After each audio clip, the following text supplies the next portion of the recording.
15 ஆண்டு கால போராட்டத்துக்கு அப்புறமா ஒரு கூட்டணி இல்லாமல் தனிச்சு நின்று மாநில அந்தஸ்து பெறுறதுன்றது ரொம்ப பெரிய விஷயம். அந்த கட்சி இருக்கும் பொழுது இனி டிஎம்கே வெர்சஸ் டிவிகே தான் அப்படின்னு சொல்றது ஏற்புடைய கருத்தா இருக்குமா சார்? விஜய் அவர்கள் திடீர்னு வராரு, சினிமாக்காரர் அவரு டக்குனு எலெக்ஷனுக்கு வராரு, ஒன்றும் பெருசா எதுவும் பண்ணல இந்த 1.5 வருஷமா. 20% வரும்னா அதுல என்ன லாஜிக் இருக்கு? அதுல எந்த சயின்ஸுமே இல்லையே. கமல்ஹாசனை வச்சு ஓட்ஸை ஸ்பிளிட் பண்ணாங்க. கமல்ஹாசன் இதே மாதிரி தான் டிஎம்கே எதிர்ப்பு அரசியல் தான் பேசினாரு. பண்ணி என்ன பண்ணாருன்னா ஒரு ஆன்டி டிஎம்கே ஓட்ஸ் ஒரு 3% உடைச்சாரு. யங்ஸ்டர்ஸோட ஓட்ஸை ஸ்பிளிட் பண்ணாரு. மாற்று அரசியல் வேணும்னு நினைச்சிட்டு இருக்கவங்க ஓட்ஸ்லாம் ஸ்பிளிட் பண்ணாரு. அதுக்கப்புறம் ஐக்கியம் ஆயிட்டார் திமுகவோட. நான் விஜயும் அப்படிதான் பாக்குறேன். அதுக்கு மேல அவர் வந்து ஏடிஎம்கே ஓட்ஸை ஸ்பிளிட் பண்றதை தவிர வேற எதுவும் பண்ண மாட்டாரு.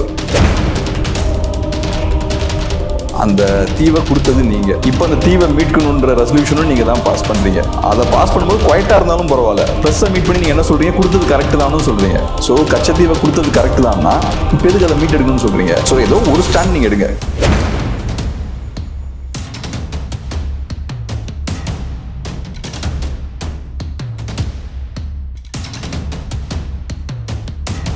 தமிழக வெற்றி கழகத்தின் முதல் பொதுக்குழு மீட்டிங் நடந்து முடிஞ்சிச்சு. அதில் திரு விஜய் அவர்கள் வந்து நிறைய கருத்துக்களை பேசினாரு. அதில் முக்கியமாக என்ன சொன்னாருன்னா டிஎம்கே வெர்சஸ் டிவிகே அப்படின்ற மாதிரி ஒரு கருத்தை கொளுத்தி போட்டார். இதுதான் வந்து அரசியல் களத்தில் ரொம்ப பரபரப்பாக பேசப்பட்ட ஒரு விஷயமாகவும் பார்க்கப்பட்டுச்சு. ஒரு மாநில அந்தஸ்து பெற்ற ஒரு கட்சி இருக்குது. 15 ஆண்டு கால போராட்டத்துக்கு அப்புறமா ஒரு கூட்டணி இல்லாமல் தனிச்சு நின்று மாநில அந்தஸ்து பெறுறதுன்றது ரொம்ப பெரிய விஷயம். அந்த கட்சி இருக்கும் பொழுது இனி டிஎம்கே வெர்சஸ் டிவிகே தான் அப்படின்னு சொல்றது ஏற்புடைய கருத்தா இருக்குமா சார்? இப்போ நான் ஒன்று சொல்றேன், இனிமேல் நீ வரக்கூடிய நாட்கள்ல 26ல எலெக்ஷன்ஸ் வரப்போகுது. அது வரைக்கும் டிஎம்கே வர்சஸ் டிவிகே அப்படின்ற அந்த நரேட்டிவை ரொம்ப கவனமாக பில்ட் பண்ணிக்கிட்டே இருப்பாங்க. அதை ஏன் அவங்க பண்ணுவாங்கன்னா டிஎம்கே வர்சஸ் டிவிகே நரேட்டிவை மாற்றும் போது ஏடிஎம்கே அங்கே அடிபட்டுருவாங்க. ஸோ திமுகவுக்கு நிஜமான எதிர்ப்பு அப்படின்னா மாற்று அப்படின்னா டிவிகே தான். விஜய்க்கு வந்து திமுக எதிர்த்து நின்று அரசியல் பண்ணுற அளவுக்கு பலம் இருக்குது அப்படின்ற ஒரு இமேஜை கிரியேட் பண்ணிக்கிட்டே இருப்பாங்க. நிறைய வகைகளில் அதை பண்ணுறாங்க. ஒன்று நீங்கள் சொன்ன மாதிரி டைரெக்டாக விஜய் சொல்கிறாரு. ஸோ அவர் அந்த நரேட்டிவை பில்ட் பண்ண ட்ரை பண்ணுறாரு. எங்களுக்கும் டிஎம்கேவுக்கும் தான் போட்டின்னு. ரெண்டாவது நீங்கள் சி ஓட்டர் கருத்து கணிப்பு முடிவுகளை பார்த்துருப்பீங்க. அதுலேயும் பார்த்தோம்னா செகண்ட் யாருக்கு அதிகமான செல்வாக்கு இருக்குன்னு பார்த்தோம்னா விஜய்க்கு இருக்கு. ஃபர்ஸ்ட் எம்கே ஸ்டாலின் அவர்கள், செகண்ட் விஜய்க்கு, மூணாவது இபிஎஸ் அவர்களுக்கு. இபிஎஸ் அவர்களுக்கு 10% ஓட்டு தான் சொல்றாங்க, விஜய்க்கு 18% ஓட்டுன்றாங்க, ஸ்டாலினுக்கு 27%ன்றாங்க. ஸோ அப்போ அவங்க பண்ண விரும்புற விஷயம் என்னன்னா களத்துல இபிஎஸ் கிடையாது, களத்துல அதிமுக கிடையாது. கருத்து கணிப்பு பண்றவங்களே அவரை ஒதுக்குறாங்கன்னா நான் இதை எப்படி பாக்குறேன்னா இதெல்லாம் ரொம்ப பிளான்டான ஒரு நரேட்டிவ் பில்டிங் எக்ஸசைஸா பாக்குறேன். இப்போ ஃபார் எக்ஸாம்பிள் இப்போ 24 எலெக்ஷன்ஸ் அப்பவே பார்த்தோம்னா பிஜேபி 400 சீட் ஜெயிப்பாங்கன்னு எல்லாருமே சொல்லிட்டு இருந்தாங்க. முக்கியமான கருத்து கணிப்புகள்லாம் 400 சீட்ஸை ரீச் பண்ணிடுவாங்க, கண்டிப்பா சிங்கிள் மெஜாரிட்டி வரும்னு எல்லாரும் சொல்லிட்டு இருந்தாங்க. குறிப்பா பிரசாந்த் கிஷோர்லாம் இப்ப நிறைய நேரங்கள் அதை சொன்னார். நிறைய இன்டர்வியூஸும் கொடுத்தாரு. அவர் நிறைய இன்டர்வியூஸ்லாம் கொடுக்குற ஆள் கிடையாது. கரெக்டா அந்த டைம் பார்த்தோம்னா ஏகப்பட்ட இன்டர்வியூஸ். அதே மாதிரி இந்த கருத்து கணிப்பு நடத்தக்கூடிய நிறுவனங்களோட தலைவர்கள் இருப்பாங்க இல்லையா, அவங்களும் நிறைய இன்டர்வியூஸ்லாம் கொடுத்தாங்க.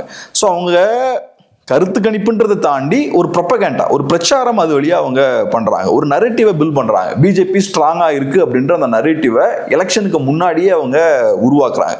ஏறக்குறைய அந்த மாதிரி தான் நான் பாக்குறேன். இப்ப களத்தை அவங்க எப்படி மாற்ற முயற்சி பண்றாங்கன்னா திமுகவுக்கும் டிவிகேவுக்கும் தான் போட்டி அப்படின்ற மாதிரி களத்தை மாற்ற முயற்சி பண்றாங்க. நீங்க நல்லா கவனிச்சீங்கன்னா ஒரு சைடுல விஜய் சொல்றாரு, இன்னொரு சைடுல சி ஓட்டர் சொல்றது அதே தான். மறைமுகமா சி ஓட்டர் அதை தான் சொல்லுது. இபிஎஸ்க்கும் ஸ்டாலின் அவர்களுக்கும் இடையே 17% டிஃபரன்ஸ் இருக்கு. ஸோ இபிஎஸ் வந்து ஸ்டாலின் அவர்களுக்கு மாற்று கிடையாது. ஸ்டாலின் அவர்களை இபிஎஸ்னால வீழ்த்த முடியாது. ஸ்டாலின் அவர்களை வீழ்த்தணும்னா யாரால முடியும்? செகண்ட் ஸ்ட்ராங்கஸ்ட் வந்து டிவிகே. அந்த சிக்னலை தான் அவங்க மறைமுகமா அந்த மெசேஜை அனுப்புறாங்க.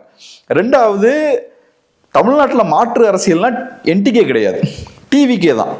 என்டிகே வந்து லிஸ்ட்லயே அவங்க போடல. ஸோ இப்போ மாற்று அரசியல் வேணும்னு நினைக்கிறவங்க எங்க போவான்? டிவிகே சைடு தான் போவான். இந்த மாதிரியான ஒரு மறைமுகமான கேம்பெயினை அவங்க பண்றாங்க. இது ஒண்ணு. மூணாவது, நீங்க பாத்தீங்கன்னா இப்ப திருமாவளவன் அவர்களும் பேசினார். திருமாவளவன் அவர்கள் சொன்னது என்னன்னா யார் ஜெயிக்க போறாங்கன்றது இந்த எலெக்ஷன் கிடையாது, செகண்ட் யார் வரப்போறாங்க அப்படின்றதுலாம் போட்டி இருக்கு. ஸோ டிவிகே வருவாங்களா இபிஎஸ் வருவாரா அப்படின்றதுதான், ஏடிஎம்கே வான்றதுதான் நிஜமான போட்டி அப்படின்ற விஷயத்தையும் சொல்லியிருக்காரு. ஸோ சொல்ற விஷயம் என்னன்னா ஸ்டாலின் அவர்கள் டிஎம்கே ஜெயிக்கிறதுல பிரச்சனையே கிடையாது, செகண்ட் ஸ்பாட்டுக்கு தான் நிஜமான சண்டை. ஸோ டிவிகே ஏதோ பெரிய ஏடிஎம்கேவோட பவர்ஃபுல்லான ஒரு பார்ட்டி மாதிரி, இல்லைனா ஏடிஎம்கேவுக்கு டஃப் கொடுக்குற மாதிரியான ஒரு பார்ட்டி மாதிரி ஒரு பிம்பம் வந்து கட்டமைக்கப்படுது.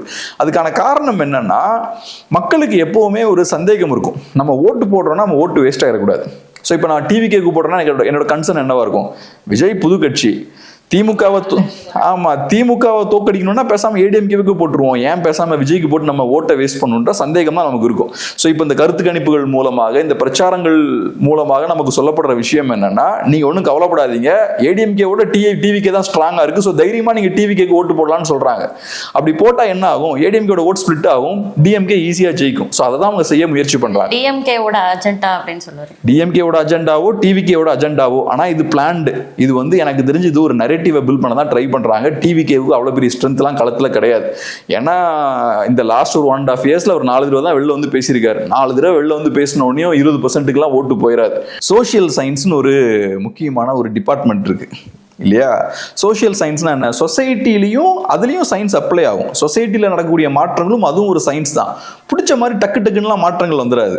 அது ஒரு சயின்டிஃபிக்கா சில ப்ராசஸ்லாம் இருக்கு, அதை தாண்டி தான் வரும். இப்போ விஜய் அவர்கள் திடீர்னு வராரு, சினிமாக்காரர் அவரு, டக்குன்னு எலெக்ஷனுக்கு வராரு, ஒன்றும் பெருசா எதுவும் பண்ணல இந்த 1.5 வருஷமா. 20% வரும்னா அதுல என்ன லாஜிக் இருக்கு? அதுல எந்த சயின்ஸுமே இல்லையே. ஸோ இது வந்து ஒரு பிரச்சாரம், ஒரு கேம்பெயின். இதுக்கு முன்னாடி கமலஹாசனை வச்சு ஓட்ஸை ஸ்பிளிட் பண்ணாங்க. கமலஹாசன் இதே மாதிரி தான் டிஎம்கே எதிர்ப்பு அரசியல் தான் பேசினாரு.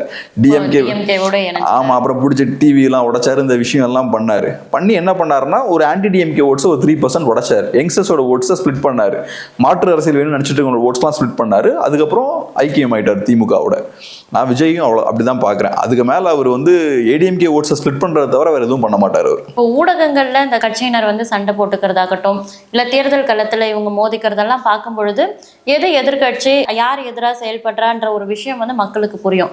ஆனா இந்த மாதிரி நீங்க சொல்றீங்கல்ல சார், இந்த ஒரு பிம்பத்தை கட்டமைக்கிறாங்க, இந்த மாதிரி நரேட்டிவ்ஸ் எல்லாம் மக்கள் வந்து எப்படி சார் கண்டுபிடிக்கிறது? அது எப்பவுமே நமக்கு பட்டுதான் நமக்கு தெரியும். எப்பவும் நம்ம இப்போ ஒரு காலகட்டத்தில் வாழ்றோம்னு வச்சுப்போமே, இப்பயும் நம்மளை ஏமாத்திட்டு தான் இருப்பாங்க, இப்பயும் ஒடுக்குமுறைகள்லாம் இருக்கும். ஆனால் அது எப்போ நமக்கு தெரியும்னா, நம்ம வரலாறு திரும்பி பார்க்கும்போது, ஸ்லேவரி எவ்வளோ மோசமாக இருந்தது, அந்த காலத்தில் இவ்வளோ ஒடுக்குமுறைகளெல்லாம் மக்கள் சந்திச்சிருக்காங்களா அப்படின்னு நம்ம பேசுவோம்.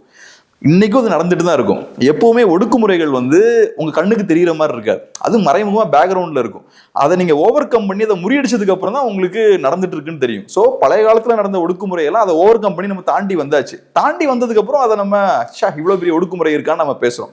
பட் இன்னைக்கும் நம்மளை கண்ட்ரோல் பண்ணிட்டு தான் இருக்காங்க. வேற விதமான ஒடுக்குமுறைகளை நம்ம இன்னைக்கு ஃபேஸ் பண்ணிட்டு தான் இருக்கோம். அது நமக்கு இதையும் நம்ம ஓவர் கம் பண்ணதுக்கு அப்புறம் தான் தெரியும். பட் என்னன்னா, கொஞ்சம் கேர்ஃபுல்லா இருக்கணும். இன்னைக்கு பிரச்சனை சொசைட்டியில் என்னன்னா, அரசியல்வாதிகள் ரொம்ப பவர்ஃபுல் ஆயிட்டாங்க. அவங்க கையில் ஏகப்பட்ட பணம் இருக்கு, அவங்களால என்ன வேணாலும் பண்ண முடியும். ஸ்ட்ராட்டஜி டீம்ஸை உள்ளே கொண்டு வந்து கோடிக்கணக்கில் பணத்தை செலவழிக்க முடியும். மீடியாவை கம்ப்ளீட்டாக கண்ட்ரோல் பண்ண முடியும். யோசிச்சு பாருங்க, மீடியா ஹவுசஸ்லாம் கண்ட்ரோல் பண்ண முடியுதுன்னா பொலிட்டிக்கல் பார்ட்டிஸ் எவ்வளோ பவர்ஃபுல்லாக இருக்காங்க. ஏகப்பட்ட ஊழல். இப்போ இந்த இடி ரைட்ஸ்லாம் பார்க்கும்போதே யோசிச்சிருப்பீங்க. டாஸ்மாகோட ஹெட் ஆஃபீஸ்லாம் அவங்க ரைட் பண்ணும்போதே நிறைய டிபேட்ஸ்லாம் போச்சு. ஏகப்பட்ட முறைகேடுகள் இந்த மாதிரியான ஏரியாஸில் உள்ள இருக்கு. ஸோ அரசியல்வாதிகள் கையில் ஏகப்பட்ட பணம் வந்து உள்ளே வர ஆரம்பிக்குது. அதை யூஸ் பண்ணி அவங்க பெரிய பெரிய இன்ஸ்டிடியூஷன்ஸ்லாம் பெண்ட் பண்ணிடலாம். அவங்க வசதிக்கு ஏற்ற மாதிரி இன்ஸ்டிடியூஷன்ஸை வளைக்கலாம். இதெல்லாம் பண்ணும்போது அவங்க கையில் ஏகப்பட்ட ஸ்ட்ரென்த் வருது. அவங்க நினைச்சாங்கன்னா அவங்களுக்கு பிடிச்ச நரேட்டிவ், பிடிச்ச கேம்பெயின் எல்லாமே மறைமுகமாக பண்ண முடியும். ஸோ இதெல்லாம் மீறி மக்கள் அவங்களுக்கு என்ன தேவை அப்படின்றத கரெக்டாக புரிஞ்சு ஒரு டைரக்ஷனுக்கு போகிறதுனா கஷ்டம். பட் எப்படியுமே எல்லா கரப்டான சிஸ்டமும் ஒரு பாயிண்ட்ல கொலாப்ஸ் ஆகும். எதுவுமே நிரந்தரம் கிடையாது. ஸோ இன்னைக்கு மக்கள் ஏமாறுறாங்கன்னா இன்னைக்கு ஏமாறுறாங்க, நாளைக்கு ஏமாறுவாங்கன்னு கிடையாது. அதான் சொல்லுவாங்க இல்லையா, இப்போ you can fool some people sometimes, you cannot fool all the people all the time. சில மனிதர்களை சில நேரங்களில் நீங்கள் ஏமாற்றலாம், எல்லாரையும் எல்லா நேரத்திலையும் ஏமாற்ற முடியாது. ஸோ அதனால ஏதோ ஒரு பாயிண்ட்ல அது எல்லாம் மாறும். பட் இப்போதைக்கு கொஞ்சம் டஃப்பான டைம் தான் அது. இப்போ எல்லா அரசியல் விவாதங்கள்லையும் பார்த்தீங்கன்னா பாஜக குறித்து பேசுகிறோம், அதிமுக, திமுக, நாம் தமிழர் கட்சி குறித்தும் நிறைய பேசிகிட்டே இருக்கோம். ஆனால் அந்த காங்கிரஸ்னு ஒரு கட்சி இருக்குல்ல சார், அந்த கட்சியோட அந்த போக்கும் சரியா, அந்த வளர்ச்சியும் இப்போ வீழ்ச்சி அடைய தொடங்குதோ அப்படின்ற ஒரு அச்சம் எழுதே சார். அது குறித்து என்ன நினைக்கிறீங்க? காங்கிரஸ் கொஞ்ச நாளாவே பெரிய ஒரு வீழ்ச்சியில தான் இருக்காங்க. ஆக்சுவலாக நான் எப்படி பார்க்குறேன்னா, இன்னைக்கு காங்கிரஸுக்கு பெரிய ஒரு வேல்யூ உண்டு.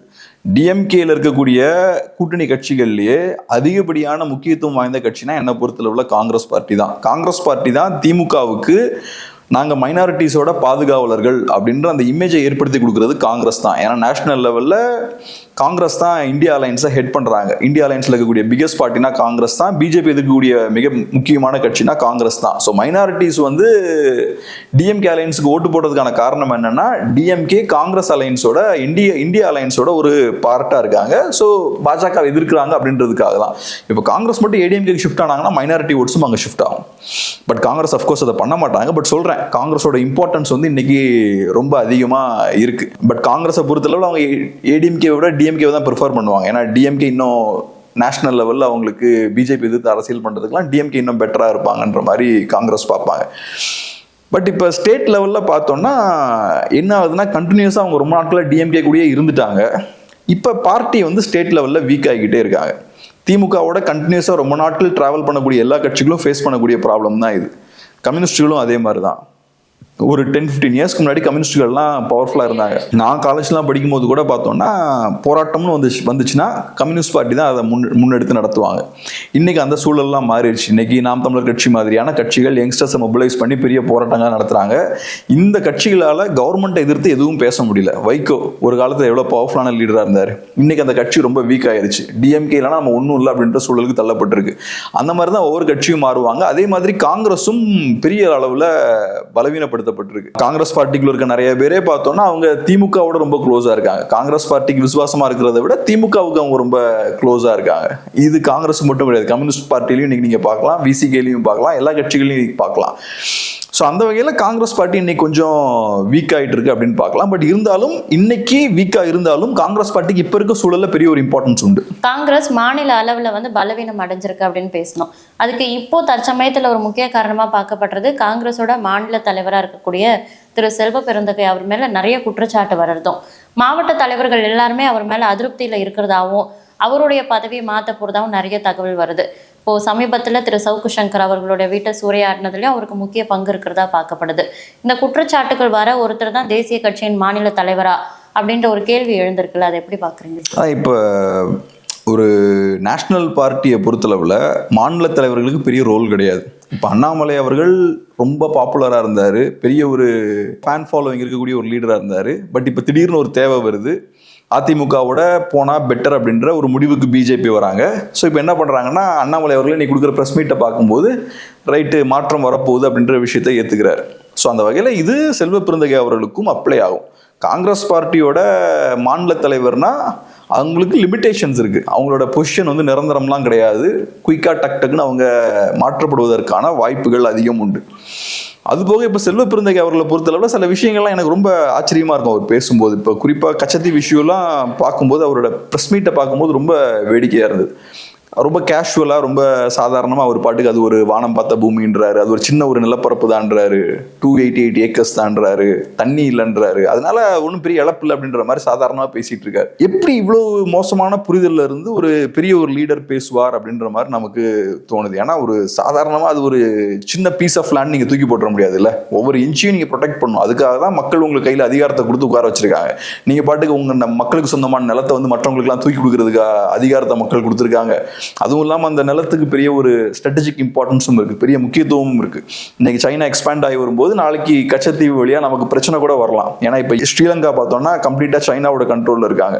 நாளைக்கு அவன் கச்சத்தீவையும் யூஸ் பண்ணுறதுக்கான வாய்ப்புகள்லாம் இருக்குது. இன்னைக்கு ஸ்ரீலங்காவோட எல்லைகள் பார்த்தோம்னா கடலில் எக்ஸ்டெண்ட் ஆகி ரொம்ப அதிகமாக எக்ஸ்டெண்ட் ஆகி டுவர்ட்ஸ் இந்தியா எக்ஸ்டெண்ட் ஆகுது.